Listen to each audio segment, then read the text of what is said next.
Jelang 2 bulan sisa masa pemerintahannya yang akan berakhir pada 22 Oktober 2024, Presiden Joko Widodo, Jokowi, kembali meresapel jajaran kabinetnya dengan melantik 3 menteri, 1 wakil menteri, 2 kepala badan dan 1 kepala kantor baru yang kemudian memunculkan banyak spekulasi di kalangan publik. Seperti diketahui, Senin, 19 Agustus 2024, pagi tadi, Presiden Jokowi baru saja melantik 7 pejabat baru yakni Supratman Andi Atgas sebagai Menteri Hukum dan Hak Asasi Manusia, Menkumham, menggantikan Yasona Laoli, Rosan Ruslani sebagai Menteri Investasi, Kepala BKPM menggantikan Bahlil Lahadalia yang digeser menjadi Menteri Energi dan Sumber Daya Mineral, ESDM, menggantikan Arifin Tasrif. Anggaraka Prabowo sebagai Wakil Menteri Komunikasi dan Informatika, Wamenkominfo. Taruna Ikrar sebagai Kepala Badan Pengawas Obat dan Makanan menggantikan PLT Kepala BPOM Lucia Rizka Andalusia, Dadan Hindayana sebagai Kepala Badan Gizi Nasional dan Hasan Nasbi sebagai Kepala Kantor Komunikasi Kepresidenan. Banyak yang menduga, resapel yang dilakukan Presiden Jokowi di penghujung masa jabatannya ini, berkaitan erat dengan strategi Jokowi untuk melanggengkan dinasti politiknya. Secara umum saya melihat Presiden Jokowi sedang bermain politik kotor kekuasaan untuk mengamankan kepentingan dan posisi politik dinastinya. Sebab tidak ada alasan etis, substansial, teknis birokratis yang bisa menjelaskan resapel jelang 2 bulan lengser.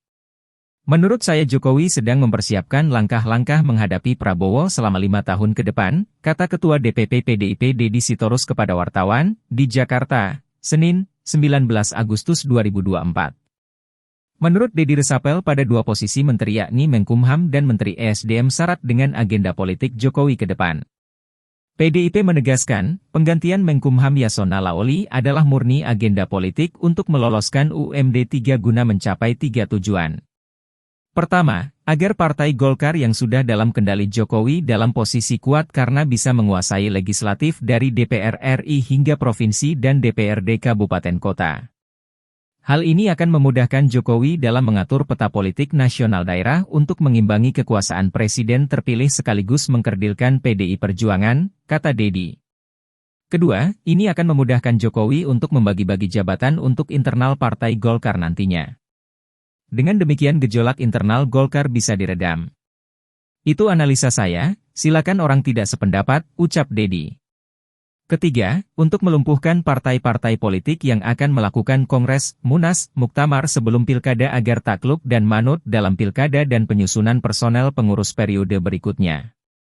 Peran Menkumham sangat penting dalam pengesahan kepengurusan parpol sehingga jika tidak tunduk berisiko tidak bisa ikut pilkada atau tidak disahkan kepengurusannya, jelas Deddy.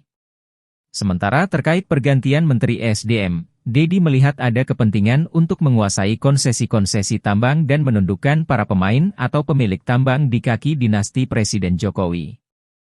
Hal ini penting untuk pendanaan politik ke depan, menguasai ormas dan oligarki serta memastikan sumber ekonomi ke depan, kata Deddy. PDIP tegas mengatakan Menteri Arifin Tasrif dikenal lurus dan keras menentang penambangan liar dan penyelundupan nikel yang melibatkan dinasti dan petinggi penegak hukum. Kesimpulan saya resapel ini adalah triangle political game, menghadapi Prabowo, melumpuhkan PDIP dan menguasai sumber pendanaan politik.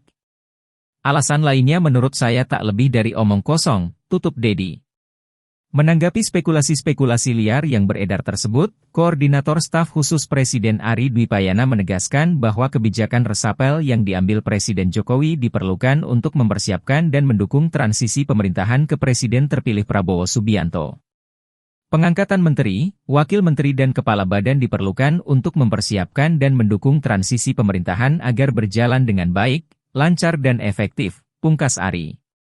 Pernyataan Ari tersebut diamini oleh Ketua Harian Partai Gerindra Dasko Ahmad yang menilai bahwa resapel kabinet yang dilakukan bertujuan untuk memuluskan transisi pemerintahan dengan menyinkronkan berbagai aspek agar pemerintahan baru dapat berjalan lancar.